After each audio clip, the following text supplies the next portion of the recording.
এই এক কাপ চা আর একটা সিগারেট দাও। হ্যাঁ দিতে। মুনা বোন, তুই এখানে কি করতেছিস? আর তুই চা সিগারেট কেন বিক্রি করতেছিস? বোন? কিসের বোন? আমি কারো বোন টোন লাগি না, আর আমার কোনো ভাই নাই। মুনা এসব কি বলতেছিস বোন? আমি তোর ভাই, আমি আলিফ, তুই আমাকে চিনতে পারতেছিস না? ভাই? কিসের ভাই? আমি তো আপনারা কোনোদিন দেখিই নাই, আবার বলতেছেন আপনি আমার ভাই লাগেন? হ্যাঁ, আমি আপনার বোন লাগি? ওই দিন কই ছিল এই ভাই যেদিন তোমার বউ তোমার বাড়ি থেকে তোমার বোনকে দূর দূর করে তাড়া দিছিল? কই ছিলা?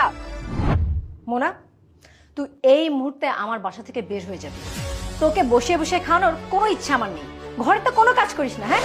তোকে কেন আমি বসে বসে খাবো? যা এক্ষুনি আমার বাসা থেকে বের হয়ে যা। আর এই নে। ভাবি, তুমি এসব কি বলতেছো? তুমি আমাকে বাসা থেকে বের হয়ে যেতে বলতেছো? ভাবি, আমি এই বাসা থেকে বের হয়ে গেলে আমি কোথায় থাকবো? কোথায় যাবি সেটা তোর প্রবলেম, তুই সলভ কর, আমি জানি না। ভাবি, ভাবি প্লিজ তুমি আমার সাথে এমনটা করো না ভাবি। ভাইয়া এই বাড়িতে নাই বলে আজকে তুমি আমাকে বের করে দিতেছো, তাই না? আর ভাবি, আমি তো আমার সম্পত্তি সব তোমাদের নামে লিখে দিছি, তাই না? এরপরও তুমি বলতেছো এই বাড়ি থেকে বের হয়ে যেতে। এই বাড়িটা তো আমারও, তাই না ভাবি? আমি কোথায় যাব বলো তো? আর আর ভাইয়া নাই বলে তুমি আমার সাথে এই কাজটা করতে পারো না ভাবি। ও, প্রপার্টির কথা যখন তুই বলেই ফেলেছিস, তাহলে শোন, তুই যখন প্রপার্টিগুলো আমাদের নামে লিখে দিয়েছিস না, তার মানে প্রপার্টিগুলো এখন আমার, আর এই বাড়িটাও আমার। সো এই বাড়ি থেকে থাকবে আর না থাকবে সেটা আমি ডিসাইড করব। আমি চাই না তুই আমার বাড়িতে থাক, বুঝতে পেরেছিস? এখন আমার চোখের সামনে থেকে দূর হয়ে যা। ভাবি, তুমি না কাজটা একদমই ঠিক করলে না ভাবি। আমি জানতাম যে তোমরা আমাকে দেখাশোনা করে রাখবে, আমাকে খুব ভালোবাসো, আর সেখানে তুমি আজকে আমাকে এই বাসা থেকে বের করে দিলে, তাই না? যাই হোক, ভাইয়া নাই তো, তাই তুমি আমার সাথে এই কাজটা করতে পারছো, তা না হলে জীবনও করতে পারতে না। আর তুমি আমাকে টাকা দিলে না ভাবি, এই টাকা আমার লাগবে না, তোমার টাকা তুমিই রেখে দাও, আমি চলে যাচ্ছি। আর আমাকে নিয়ে ভাবতে হবে না, আমি কোনো না কোনো কিছু ম্যানেজ করে নিব। উপরওয়ালা যেহেতু আছে, উনি আমাকে ঠিকই বাঁচিয়ে রাখবে। দাও টাকা। শোন, তোর সাথে তর্ক করার মতো সময় না আমার নেই। এখন এখান থেকে যাবি নাকি ঘাড় ধাক্কা দিয়ে বের করবো?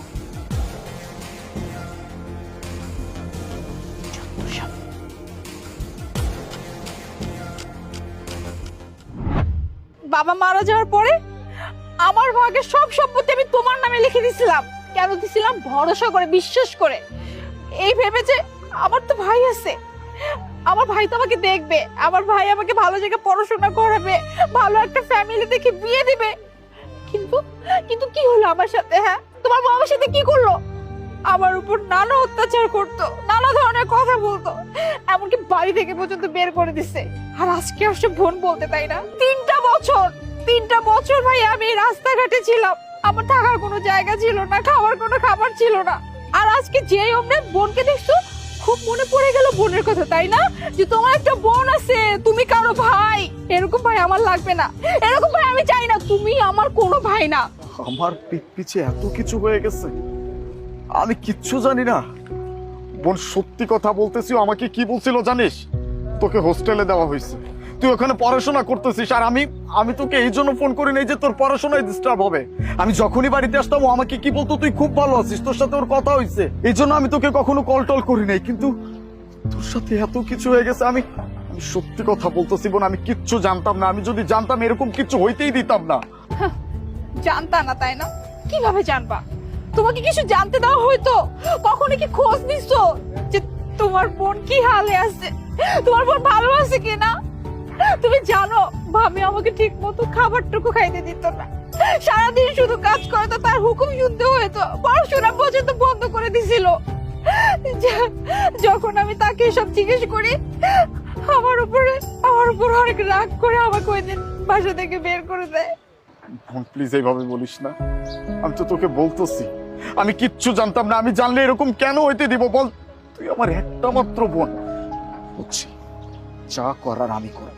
তুই চল আমার সাথে, তুই আমার সাথে আমার বাড়িতে যাবি এক্ষুনি, চল। না, আমার কোনো বাড়ি নেই, আর আমি কার বাড়িতে যাব? হ্যাঁ, তোমার ওই বোর বাড়িতে? ওইটা তো আমার বাড়ি না, ওইটা তখন তোমার বোর বাড়ি হয়ে গেছে। আর তুমি আমাকে বলছো তোমার এই বোর বাড়িতে নিয়ে যাবে, তাই না? আবার আমাকে ঘাট ধাক্কা দিয়ে বের করে দে। আমি তোমার সাথে যাব না, আমার কোনো ভাই না, আমার ভাই মরে গেছে। আর একটা কথা খুব ভালো করে জেনে রাখো, আমি জীবনযাপন না খুব ভালো করে শিখে গেছি, আমরা খুব ভালোই আছি। তাই তোমার এই টাকা পয়সা বাড়ি গাড়ি আমার আর লাগবে না, তুমি আসতে পারো।